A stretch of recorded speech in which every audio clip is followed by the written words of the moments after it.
Welcome,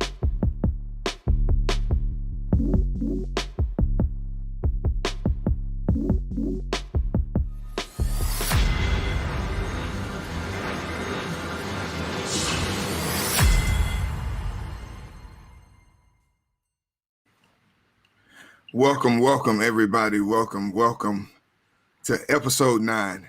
Peace and blessings. Guys, we are just so excited to have everyone join us again tonight. I mean, we have an amazing show set in place for you, but as we are getting prepared and giving people an opportunity to join and to come in, man, it has been a crazy week. It has been a crazy week. It has been a crazy couple weeks in the things that we're dealing with.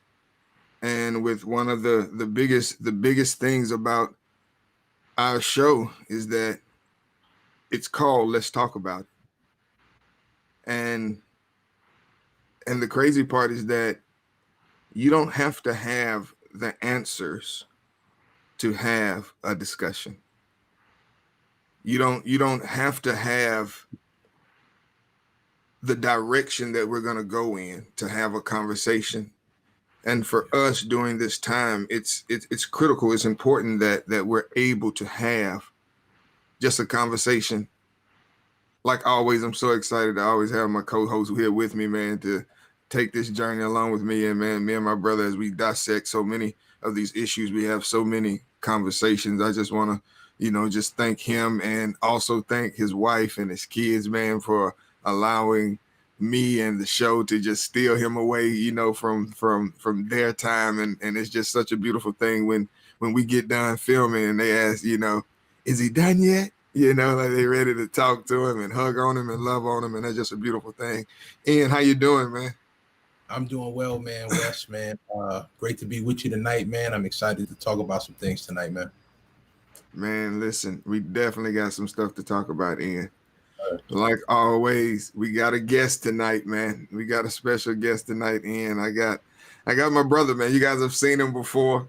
You guys saw him on the segment when we were talking about mental health, and we had that going on and that amazing conversation. And my brother, Mike Maitre, is back. Mike, what's going on, man?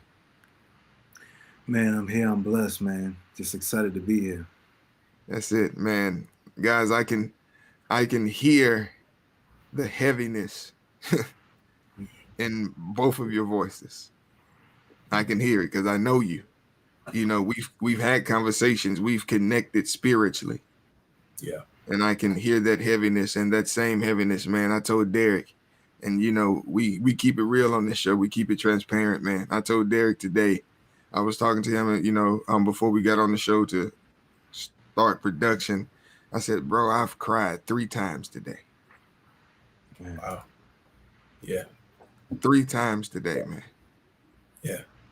Trying to wrap my mind around, because when a friend of mine calls me and she says, Wesley, I have 4 sons, what do I say to them? Wow. She said, Mike, my sons, all of them get good grades. All of them are great athletes. All of them are in church. All of them are doing the right things. But doing the right thing can still get you killed.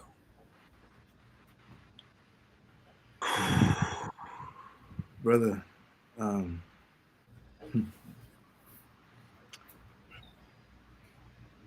was trying to get you on the live up there because this is a message that I think a lot of people need to hear right now. We're in some very interesting times. And I'll just be the first to say that I don't think that it is only something that's physical. I believe that it is something that's spiritual. And I think it's time that we have a spiritual conversation about the times that we're living in. Absolutely. Guys, every time I have Mike on the show, we always love to have Mike on Let's Talk About It, because me and Ian understand that Mike comes as a package. Like when Mike comes, I mean, when we're in production, you know, Mike is going to bring us some enlightenment. Mike is going to bring us some words of wisdom. Mike is going to bring us God. And Mike is going to bring us either spoken word. He's going to bring us music. And we always love that about him. And Mike and his team created an amazing visual that really speaks to the time that we're in right now. And when Mike sent this to me, I was like, wow, you know, because I hit him up. I said, Mike, listen, I need something, bro. I need something. I said, give me something, man.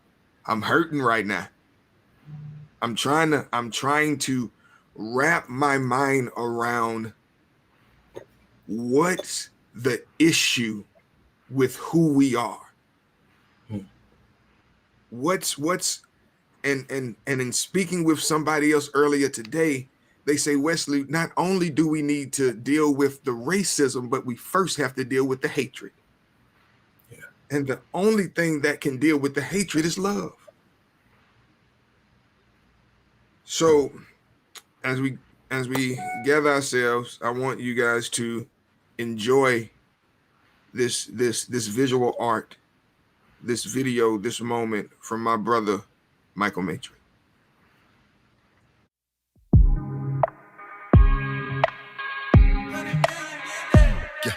I know heaven is a mind state. Been a couple times, though the system was designed so that you increase the crime rate. Never seen before like a blind date, acting like a plug, but using God's love to define hate. My food for thought has appetizers and entrees. People that voted for Hillary, I'm mad at Kanye. I'm attacking the system with miraculous wisdom. I'm cut from a different fabric, black nationalism. I'm Marcus Garvey, a piece of my heart is partly Marley. My talk is golly, my walk is awkward, look at me Ollie. My vendetta with rappers that get cheddar, knowing every rap lyric is a Willie Lynch letter. There's a lot of compromise that comes with a deal. I see you walk your path, but you're still stumbling still. When you die, there's truth, then you stomach the real. Never racing for the money, not the run of the mill. Cause when you're grassroots, so many people will attack you and leave you at a standstill like a statue. No lack of confidence, no stopping as an option. Cause truth is, excuses are tools for the incompetent. This is a history we hate to repeat. They say they praying, but they replace the A with the E.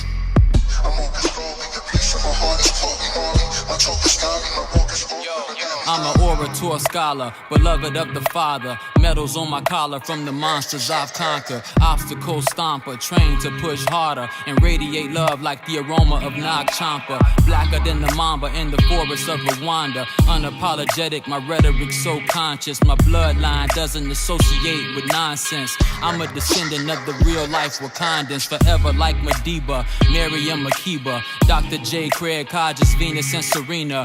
Leaders like Kwame Ture and Kwame Nkrumah, Ella Baker, Chuck D and Patrice Lumumba. I'm the spirit child of Django Unchained, a revolutionary making change, remembering from whence I came to carve out a new reality. I'm dripping in this black excellence, God's masterpiece. I'm always strong, a piece of my heart is partly Marley. My talk is golly, my walk is awkward, look at me. When I leave God's green, will they mention my name? Rather live to see legacy than bright lights and fame. If I could ghostwrite for King, I make them say the same. They reach for cotton in the South. My Haiti was sugar cane. Can we rewrite the books and teach us dirty looks? Let's say this ain't my history. My version ain't the same. Maybe lost in translation. The root of segregation. When men feel inferior, they front like they superior. Mass hysteria, distractions come in bunches, not pulling punches. But while you shake your posterior, genocide in Syria. Slavery in Libya. It's hard to stay woke when your moral compass broke. Don't choke on propaganda. Gonna rhyme quick like the dude who made the panda. Not quick to judge, but the message come with candor. We could blame race, but the blunt say it's slander. Wings extra hot, we flying to the mountaintop. Watch the top drop. I'm pocketing your parking spot with the blood clot. The cops got me swearing like, call it black thought. The roots got me caught. I got love for the quest, but the things fall apart. Expose the classifieds of Uncle Sam. Used to keep it under wraps, but now my hunger's going ham. Used to fall in line, now resist for the fam. Emulate Russell, now I'm stunting like I'm Cam. Do it for the gram, do it for the hashtag. Stereotypes, bagpipes, Confederate flag. Father, UC King, terror, reunite my people. Tebow, take a knee. cap take an E. You pay for the difference, the hypocrisy is free. What the funk you gon' smell me? There's not enough sanitation that you could sell me. Awareness in your fresh bed of lies. I'd rather lay in stinky truth or a faithful group of flies. Repent and be baptized in water that's alkalized. Your drink is acidic, I can see it in your eyes. I'm on this star, with a piece of my heart is partly Molly. My talk is golly, my walk is awkward, they got me out.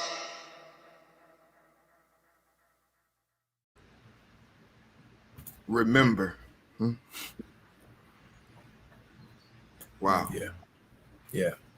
Man, I love that. talk work, to man. me, Brothers, man. Mike. What Music? Oh, some incredible people. what was happening during that time, man? Like, talk to me. Where were you guys mentally when you wrote this? I mean, unpack that for me. I mean, this was at a time where there was a lot still going on. I mean, the Flint water crisis was still fresh in a lot of people's minds. There was just a lot going on back then. It's just crazy to see when a video all the things that happen now. You're right. I mean, just with the things that are happening now, man, to where we're in a space where a lot of people are angry, Mike.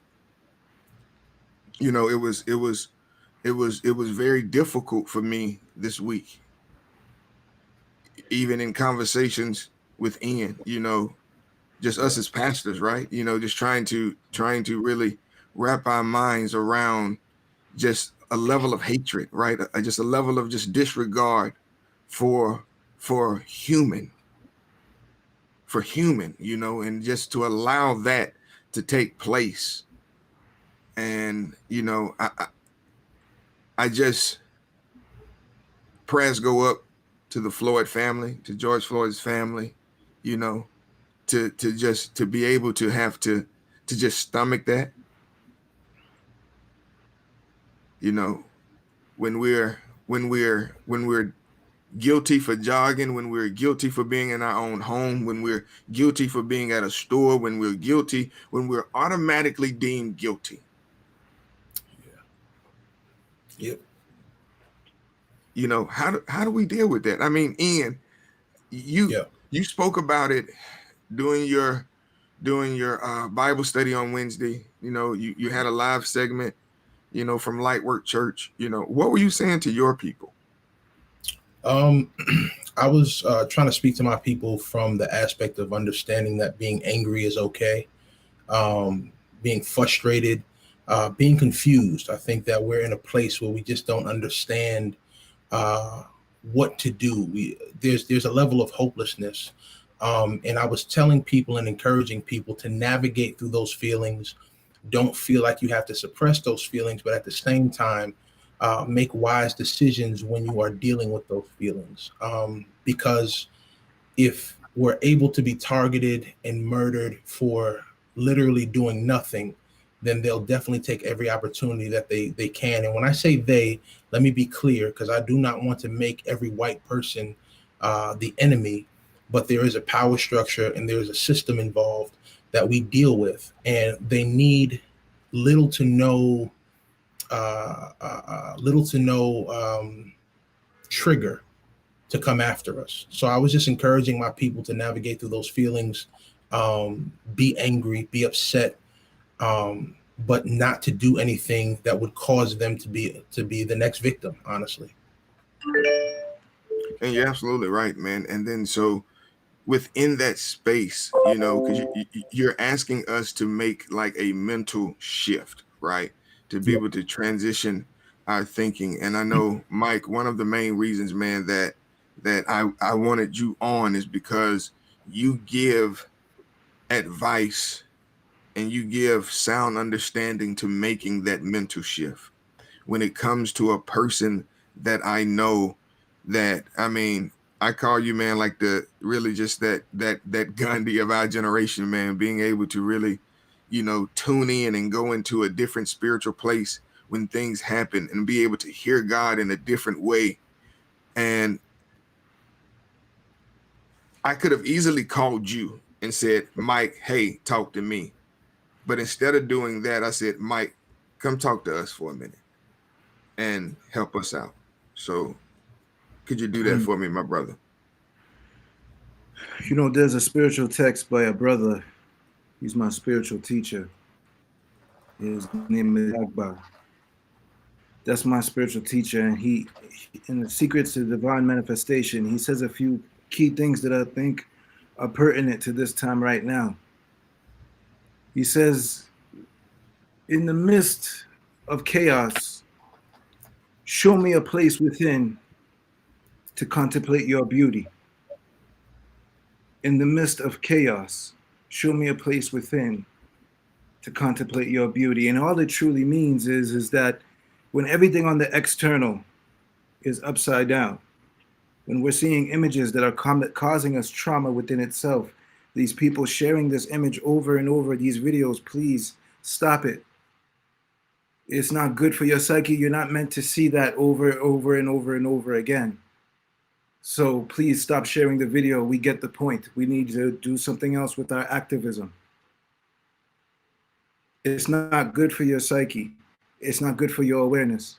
In the middle of the chaos, what he always used to tell me was that your beauty, how do you show your beauty? How do you reflect love?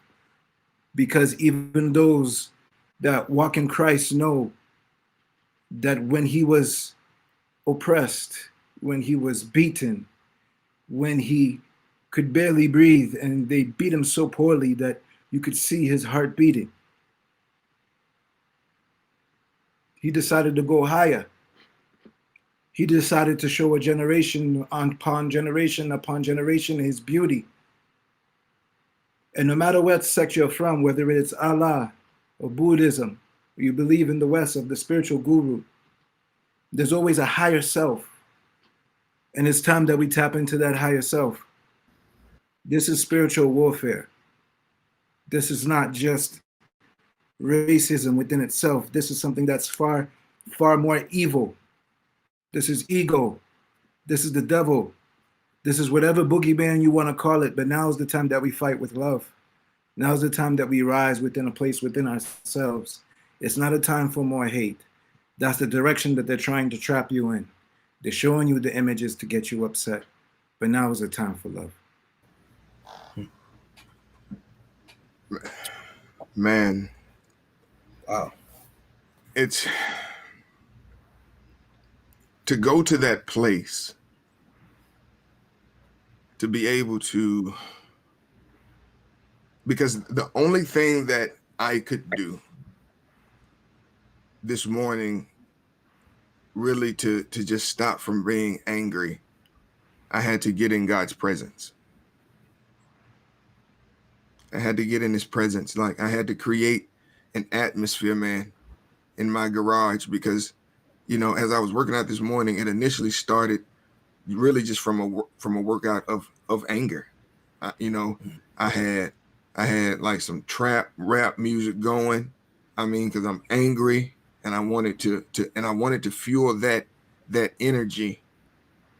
And as I felt that, like that anger rising, I'm glad I was able to press pause and really self-evaluate in and say, man, this is not the character of Christ. Right. Yeah. I do. If I can, I want to ask Mike a question, because when we talk about going to a higher self, which I completely understand, Wes, I'm right there with you. But right now, there are a lot of people that don't want to connect to that. Right? They don't want to connect to that higher power. They don't want to connect to love in this moment, and the response is because we've tried that already. You know what I mean? Right. We've tried to be loving. We've tried to love our enemy. Now, I still agree with what you said, but what do you say to a brother or sister who is so enraged that they can't fathom loving their enemy right now? I'd say first and foremost, rage is self-deprecating, meaning that you're doing the equivalent of taking the gun and putting it in your own mouth. It's going to cause high blood pressure, diabetes, all kind of illness and ailments known to man. So if you don't really know the reason why the black community has to still take pills for blood pressure, is because they're stressed. It's because they're not eating well. It is because they're not getting enough exercise, which is one of the reasons why COVID is affecting us so severely. So this is a matter of taking care of yourself. When you don't, it can be used as a weapon against you. You're not winning the fight by fighting fire with fire. You're losing the fight, as a matter of fact. And God says that no weapon formed against you shall prosper. So you should know that no weapon formed against you shall prosper. It's not your ideal on how, because we're going to get hurt in the storm. We're going to get hurt in the war, but we still have to fight the fight. We can't just lay down and die because we got hurt. It's time to keep fighting the fight harder. Your spiritual tools are your tools, and anything else is ego and making you weak. Yeah, it's great. So Great true, answer. man. So true. Because, you know, because in that moment when I was able to like shift that mental gear, right? And this was my first cry on today. And I shifted that gear and I just started playing, you know, just gospel music and these hymns, man. And I was playing Amazing Grace. And when it got to Father, I stretch my hand to thee, like no other help I know. And to be able to be in that place of that vulnerable cry, in that place of a full surrender, to where, like, God, I don't know. God, I'm confused. God, I'm angry. And in that moment of complete surrender, his presence showed up on me. And to feel his presence is what allowed me to be able to self-recover. And I know that. And to your point, Ian, it's very difficult for people. It's very difficult for people to be able to know that self-awareness, to not get out of that place of anger, you know, to really understand how to be able to reset, you know, in this time. Let me ask you guys a question that was asked to me. Do you feel that we need more of Martin Luther King Jr., or do we need more of Malcolm X? Mike, I'll start with you. I would say that, you know, every man has flaws. Every man has their own path that they need to walk. And I would say that when we look at these guys and all they've done for our community, when we look at these guys and all they have done for the walk of so many, I think they both need to be raised in high esteem just for what those brothers represent. So I think it's just a matter of saying what piece of whom are you going to attract. You see, you always, when you look at people, you always want to attract their best selves. And both of those men had very dark corners, as we all do. So I would say that I would take activism and his voice and his edginess, and I would take Martin's love, man, his words on love, and how it's a unity thing. Really, we have a lot of white brothers and sisters that are on the forefront, that are more intense, more passionate, more willing to fight than a lot of our brothers and sisters. And so those people cannot be discounted. Those people cannot be mistreated. And I'm a firm belief that we have to treat everybody with the love of Christ. And at this moment, it's time to move forward. So I would say that belongs to Dr. Martin Luther King right there. So I would take all of that compassion for everybody and combine it with the passion of Malcolm, and move forward and start to do some spiritual things, you know, some conscious things to shift our fortune, to shift our favor. If we can get power, then we can get influence. So we just need to get to a place of power. Amen. Ian? I'll be honest, this week, up until today, I was all the way Malcolm, just to be real with you. But I agree with Mike, and I also agree with the fact that we do have to take the best parts of both men. I will lean more towards Martin Luther King because of his love, his compassion, his ability to inspire restraint in very tough, critical moments. the marches, the dogs, the fire hoses, the police.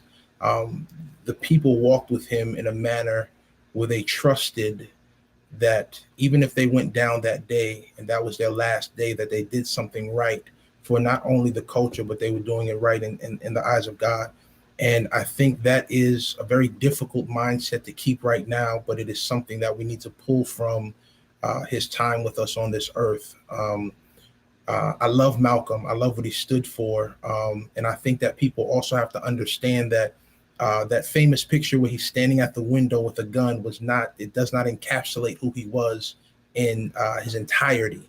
But he also progressed in his understanding and his belief and his compassion for people as well. So I want people to understand that. But I would say that I would more lean towards Martin in this day because of the restraint that he instilled in the people and watching that restraint actually get things done.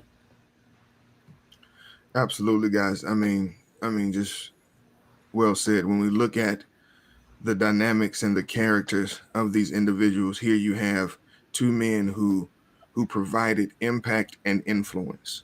Mm-hmm. And to be able to embody both of these gentlemen during this time, you know, like you said, in Martin's ability of restraint to constantly receive phone calls, because a lot of us are upset about something that's not necessarily happening at our front door, Right. in which we have the right to be upset. Indeed. But think about it from the position, the level of restraint that it has to where when it's happening at your front door. Mm-hmm. And when you look at our community, when you look at the Black community, that's our front door. Yeah. So there's a certain level of restraint that Martin had to night after night receiving phone calls. Your wife is answering the phone, threats upon your children. Every time you get up, there's that thought in your mind. Even the same thing with Malcolm. Yeah. So to your point, Mike, they never backed down. They never backed down. Even when it came to my brother's point here, and you know, with Malcolm, a lot of people don't know the whole story of Malcolm, but even when it came to the end of his life, he never backed down. Even when it came to confronting his own people and having to tell his own people, I have reached a certain level of spirituality now. My old self is gone. My ego is gone. I no longer live that way. I used to be militant. I no longer live that way. I dedicate my life to God, and God says that there's a higher love and that's where I'm going. Even if I have to get killed for it, I'm going to go there. And that's the point that we all need to get. So maybe I'll call an audible on my answer and say, you know, at the end, it was Malcolm at the end, because at the end, Malcolm reached his highest version of himself. And that's what we're all called to do. We have to evolve in our thinking. We can't fight fire with fire. We have to do something different. And it starts with taking care of ourselves, because we don't take care of ourselves. We're fighting an enemy and we're weak. Mm-hmm. And even in that same vein with Martin, before Martin took a step on that balcony at the Lorraine Hotel, he knew what was in front of him. Yeah. He knew the danger that he was facing, but yet he pushed forward. Yet he pushed on. And it's that spirit. It's that spirit that we have as a people. It's that spirit, those spirits that we need to tap into, that Marcus Garvey spirit, that spirit of Rosa Parks, those spirits of Frederick Douglass, those spirits of those individuals who pushed through, who really faced the things that we are facing today. Things haven't changed. The only thing that has changed is that it's being recorded, that you see it blatant in front of you. So to where we have to operate and know that we're operating in a space that we are in, like you said, Mike, spiritual warfare. Absolutely. And if you look at even the greats such as Nina Simone all of these artists, all of these people. I mean, look at all of the great things that this COVID has been bringing out of people. I see so many beautiful poet tracks. I see, spiritual talks. I see talk shows such as yourself. We have all these beautiful gifts, and we have these avenues where we can bless the world and give somebody a new message. And just like our predecessors did, Nina Simone, Ray Charles, all these people, they use their platform to uplift. They use their platform to become the highest version of themselves so they can give that gift onto the world.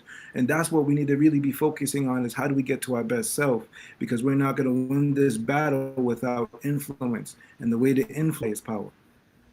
Man, so perfect segue when you talk about, becoming our best self.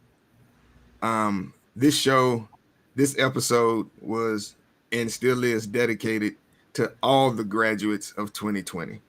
I mean, we have had an amazing opportunity to really watch these graduates do something different, man. I mean, to graduate virtually, to have to impact that. I mean, I've saw like virtual proms and just the amount of different things that that you've seen online. Man, do you guys remember high school? Man, woo. Last Friday, let me hit you with this. Last Friday was my 20-year anniversary. High school anniversary. Wow. Graduating from John L. LaFleur High School in Mobile, Alabama. Go Rebels. You're a grown man, dog. Man, a whole grown man. Listen to me. Man, high school, man. I mean, do you remember your high school graduation? Like, oh yeah. Go ahead, Mike. I'll let you go ahead. Reminisce real quick, man. Let us know. Yeah. Man, for me, it was wild, dude. My high school graduation, I can remember just not really being very naive. I graduated high school when I was still 16. You know what I'm saying? I was 16 and a half. So I was. Them halves meant something back then. When you was younger, them halves meant something. Oh, they meant something. 3 quarters. Yeah, 10 and a half. I mean, I've never seen a person. I've never heard a grown person say like I'm 40 and a half. Anyways, man, my parents threw me my big party. There was lobster. There was all kinds of stuff. All my friends came and all this stuff. And I can remember being so drunk, dude. And I was drinking on the low, man. And I got so drunk. And my parents are like, "You okay?" I'm like, "Yeah, I'm okay. I'm just so happy. I'm just so happy." Man, I was done, man. I was done that day, man. Oh, man. What about you, Ed? High school graduation, man. High school graduation, I remember it was hot, man. And it was a lot of man. Like, it was a great day, but I'm not into ceremonies. So I'm like trying to hurry up, get this done. You know what I'm saying? And it was a great day. Took a few pictures.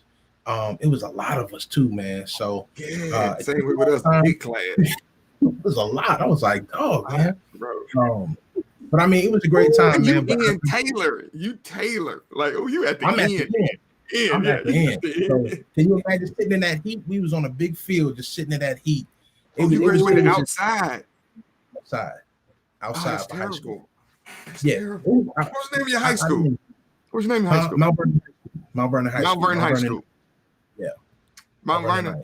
Are they still having outside graduations? No, they've since changed that. Okay. I was gonna let them know. I was gonna let them know that it's 2020. Man, it was so, man. I mean, it was a great time. It was super hot. That's all I remember. Same thing, going home, barbecue. All my friends did, and I remember this feeling of like the world is mine. I don't have to go to school tomorrow. Like as soon as it's over, I'm out. And I just I remember done. My parents was back there chilling with their friends, because the grown folks come over for the kids' parties. So they back there. Thing, man. Dipped out with my homeboy. I don't think I came back until like 3 o'clock in the morning, 4 o'clock in the morning. Great time. Yeah. Great time. Yeah, great time. Yeah, man. Let me see. Graduation, man. I know I was with a frat brother now, but Devin Warnsley, Yeah, I'm putting people names out there. I was with Okay. Marcus Palmer. I was with him. Yep, I was with them. And man, and like I say, the party and after graduation. And I remember Devin was supposed to call home to say, check in.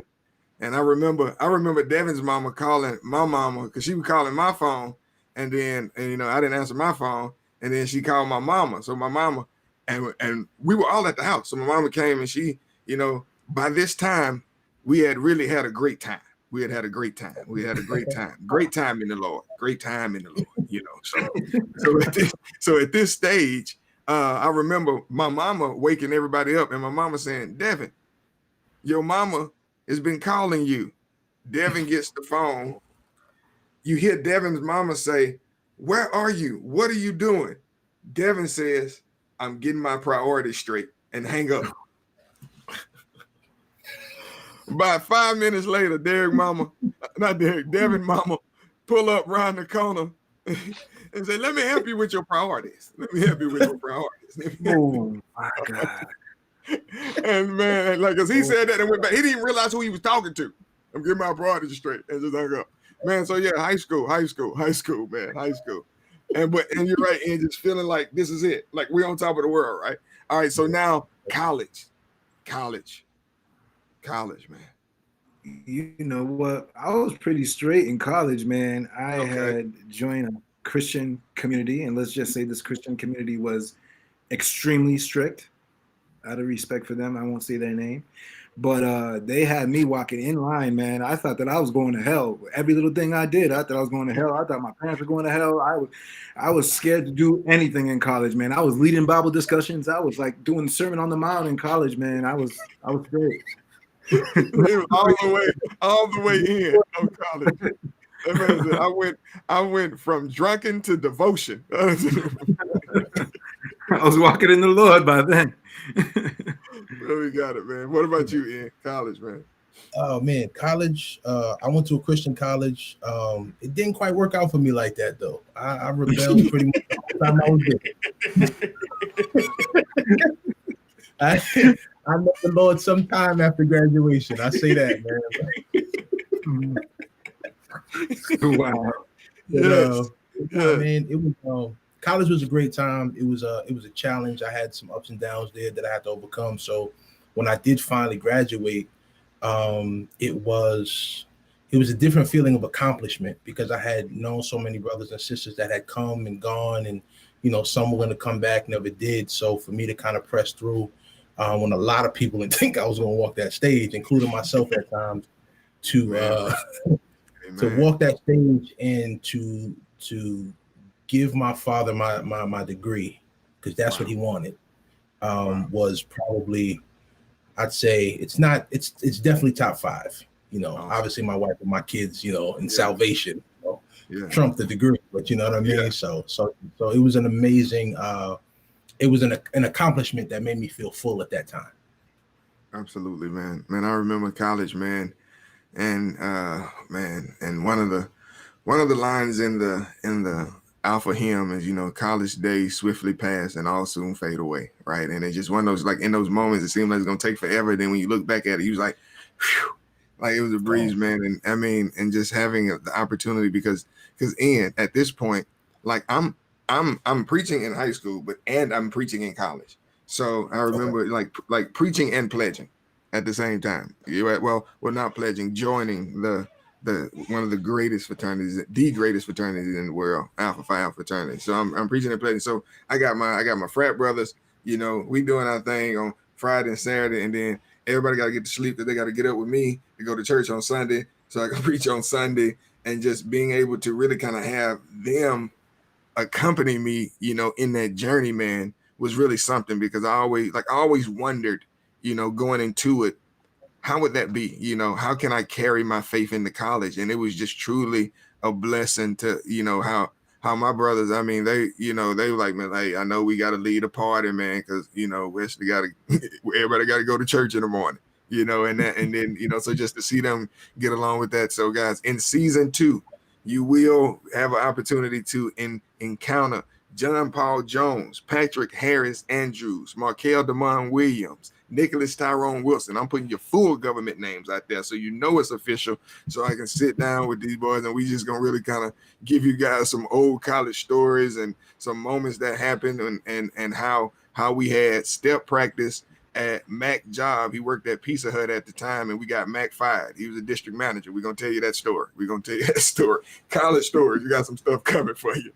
But man, guys, so graduation. So we are excited. We are excited to be able to recognize, 13 just awesome individuals who stuck it in there, y'all, who worked hard, finished the year strong. We're going to shout them out. But first, we also want to shout out their parents. We want to shout out their guardians and loved ones and their friends and families and individuals that have been praying for them along the way as we get ready to have our virtual, let's talk about it, virtual graduation, our commencement ceremony. And we're excited to do it as we get the graduates ready, as the graduates are getting ready. Mike, do me a favor, man. Don't want to put you on the spot, but if you would give our graduates 3 life tips, if you don't mind.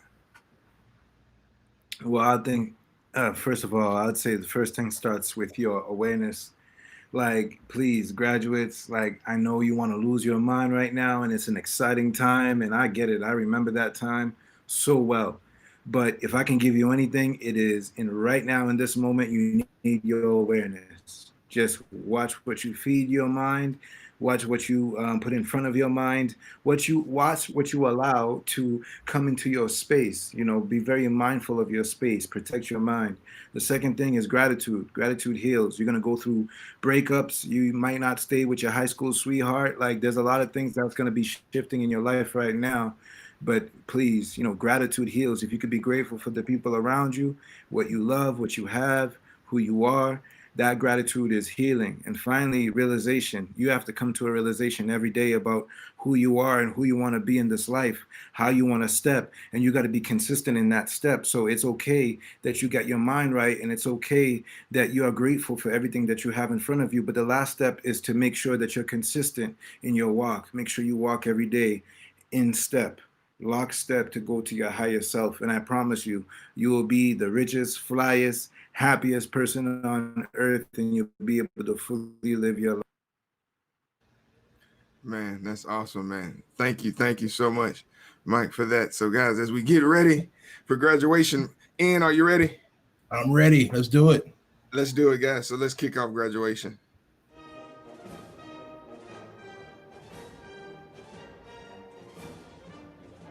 Congratulations, my brother, Brandon Balaam, guys, Priceville High School, Texas. Congratulations. God bless you, brother.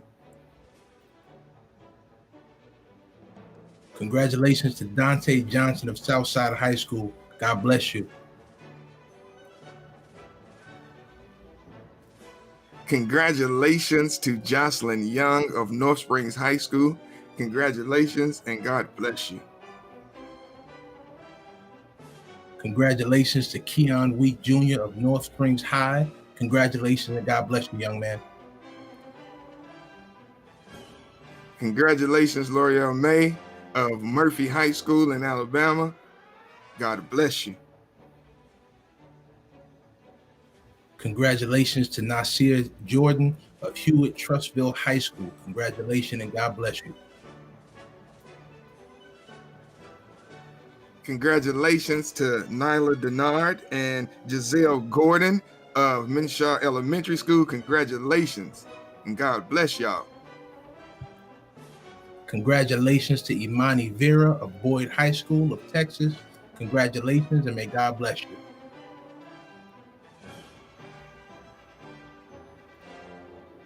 Congratulations, Travion Allen of South Gwinnett. God bless you, young man.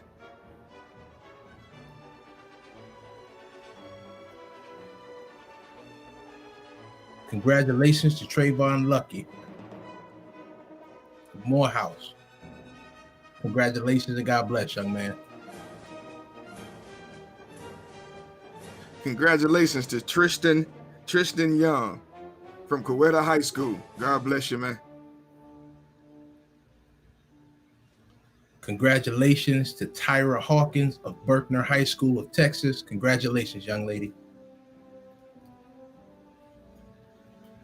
Last and certainly not least, congratulations to Kristen Morrow of Louisiana Tech. God bless you.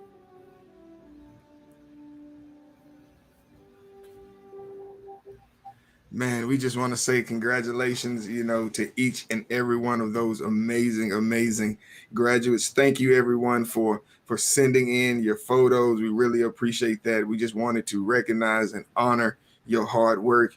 And as we, get ready to wrap up, we just want to be able to do a proper commencement and just give some quick words of wisdom we heard from our brother Mike. So, Brother Ian, just a message to our graduates. I'm going to give you a quote by Martin Luther King, and it says, "We must accept finite disappointment, but never lose infinite hope." And what I want you guys to know as graduates of 2020, you've gone through a lot. This pandemic, you've pursued and pressed through to achieve the goal that you set out for yourself. Not being able to take place in a graduation the way you may have wanted to could be a finite disappointment. But the reality is that the world that you're stepping into is desperately waiting for you to affect it in a positive way.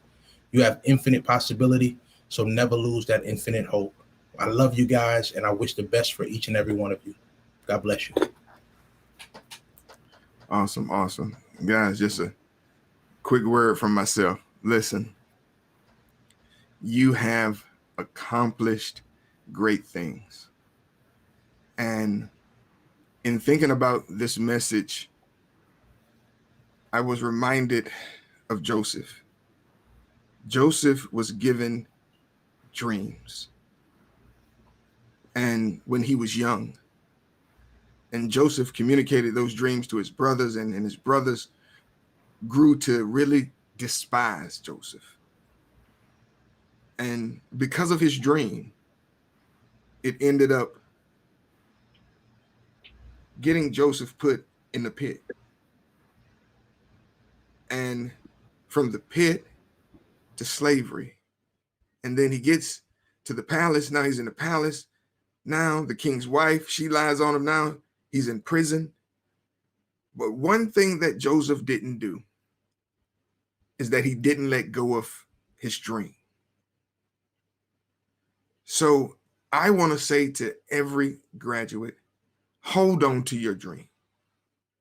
No matter what it is that you're facing, no matter what it is that you're going through, when you find yourself in those pits of life, hold on to your dream. Hold on to what God has told you, what God has chosen you to be, knowing who you are.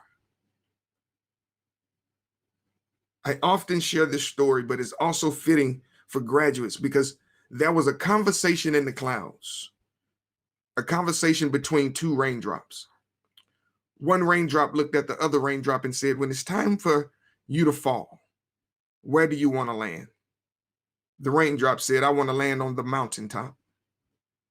The other raindrop said, well, I want to land on a rose petal. The clouds began to form and the rain, it began to fall. One of the raindrops landed on the mountaintop. The other raindrop missed the rose petal by far, and he found himself in the gutter. When that raindrop was in the gutter, he encountered grit and grime. Grit and grime looked at the raindrop and said to the raindrop, now that you're in the gutter, you either have to be grit or you have to be grime. The raindrop looked at grit and grime and said, well, no, I'm a raindrop. Grit and grime said, no, we understand who you think you are, but right now you're in the gutter. So the fact that you're in the gutter, you either have to be grit or you have to be grime. And the raindrop stood tall to grit and grime. Looked grit and grime in the face, and the raindrop said, see, there's something that you don't know about me. The raindrop said, right now it's raining and it's cloudy and it's thundering and it's lightning.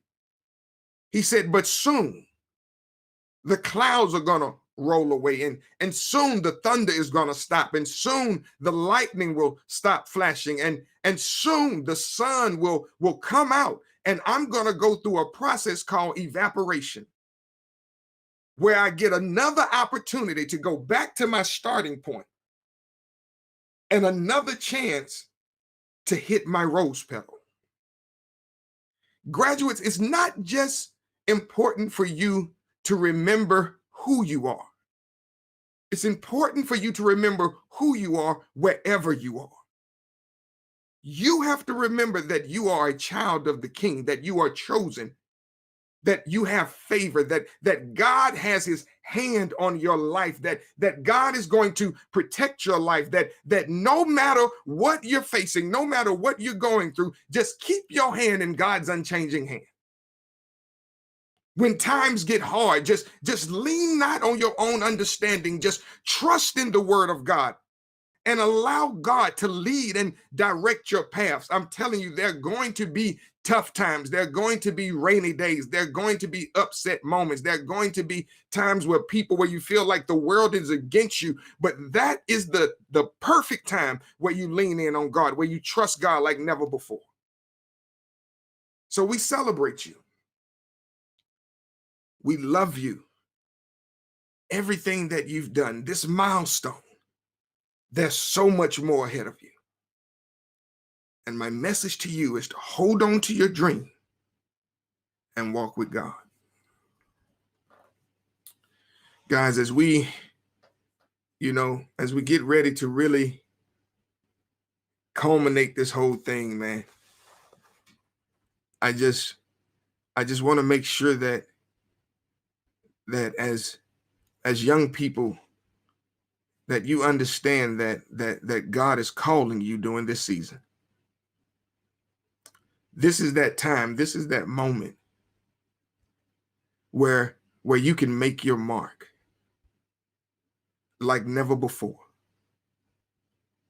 where you can walk in your purpose, walk in your identity, in your Christian character, walk boldly.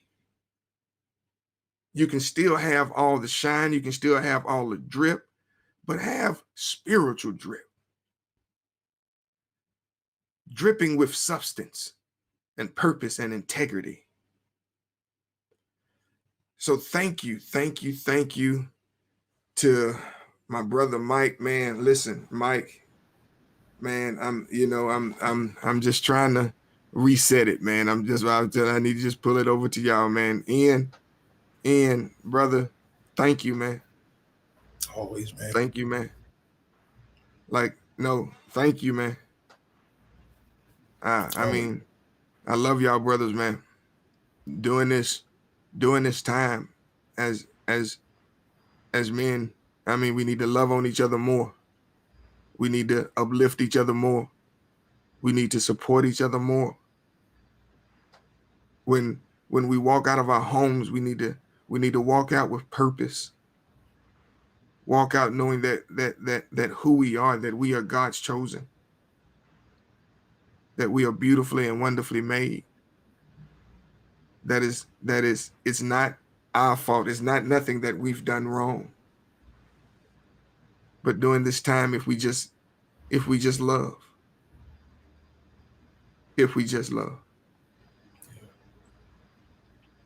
man.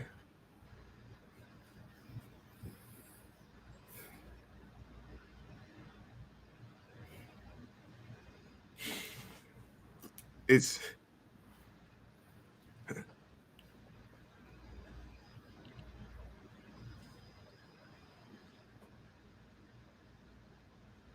we still serve an awesome God. Amen. That he is. That he is. I just want to conclude by saying one thing, if I may, Brother West. I think in this time it's important to know that I like to use the analogy of the plane.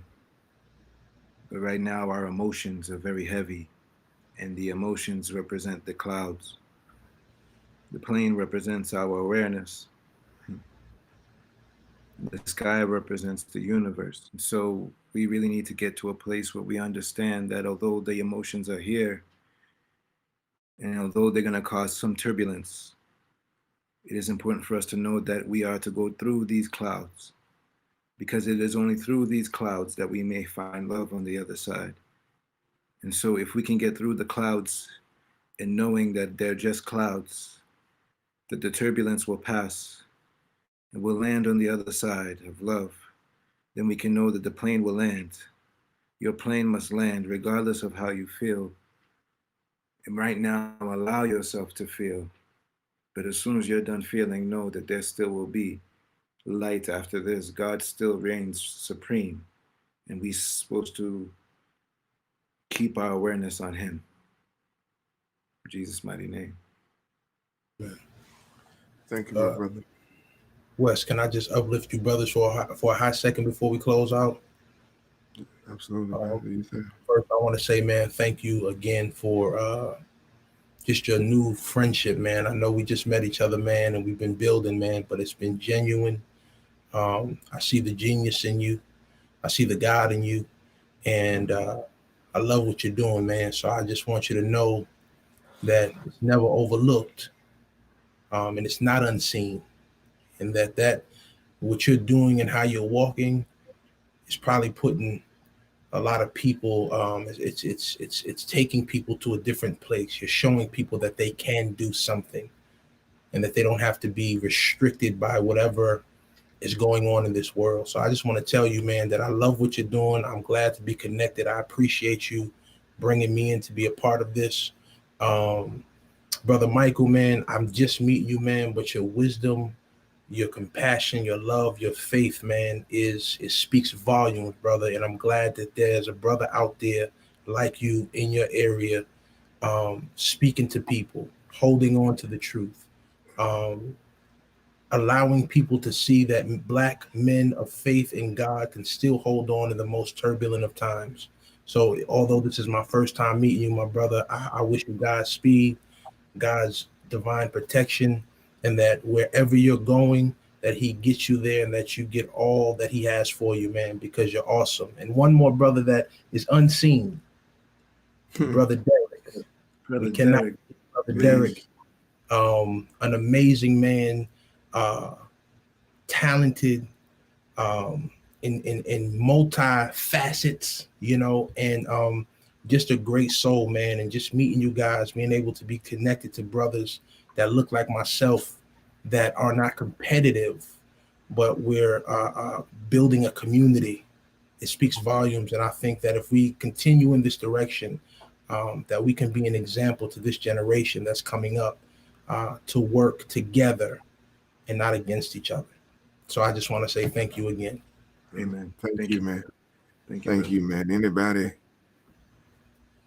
Anybody who know me, man, know I'm just, you know, it don't take much for me to cry, man, but I'm just full, man. Yeah. Just full. Amen. I'm full, man. Because it takes us, man. We're stronger together. You know, we don't have to operate on an island. We don't have to be solo. You don't have to be alone.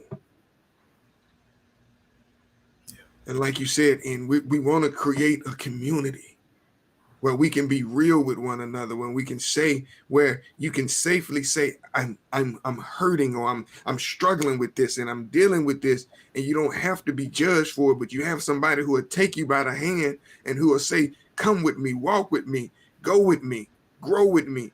I'll pray with you, my brother. I'll pray with you, my sister.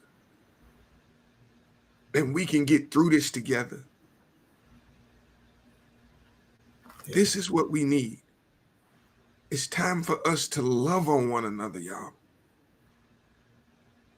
To uplift one another, to push one another to that, to become the best version who God has called us to be. Yeah. So once again, thank you everybody for tuning in to another episode of Let's Talk About It. Guys, next week we have an awesome show dealing with forgiveness. We have just a powerful woman of God, Jerry Lloyd, and you don't want to miss Jerry's story. I'm telling you, you don't want to miss it. Hi, I'm Jerry with the Forgiving Forward Ministry, and I'm so excited to be a part of Mr. West's upcoming show, Let's Talk About It. It's going to be a fun, faith-filled conversation where we talk about the power of forgiveness. Guys, I'm going to be very transparent with you about the depression and anxiety that I was dealing with in my life as a result of me not being forgiving. So join us Thursday, June the 4th at 8 p.m. for a live broadcast. Now, you know how Mr. West gets down. It's going to be a good time, and I hope to see you there. So guys, make sure you tune in next week. Make sure you subscribe to the channel. We're going to be on YouTube and Facebook Live, so you don't want to miss that. As we get ready to wrap things up, Mike, love you, brother. Thank you. Ian, love you, brother. Thank you, man. So guys, listen, it's been another great show. We've had conversation, we've had real educational thought, we've had spiritual connection, we've laughed, we've cried, we've done some of everything on this episode. So thank you so much for tuning in. Don't forget to go to YouTube and hit subscribe, hit the bell. Go to Facebook. Make sure you're following the page. Follow the page on Instagram. Let's talk about it, guys. We have so much coming, so much more coming in season 2. I mean, this is episode 9 of season 1. We got 3 more episodes to go. 3 more episodes, and I promise you, we have some amazing things coming. So tell somebody to come watch the show with you. You want to tell somebody that you got something amazing that you want to introduce them to. So we are just a team of individuals that are trying to provide positivity, love, spirit, God's spirit, smiles. We want to be able to give you just something to chew on that you can continue on through your day. So thank you so much for being here with us. Like we always say on Let's Talk About It, we love you, and it ain't nothing you can do about it. Peace, y'all.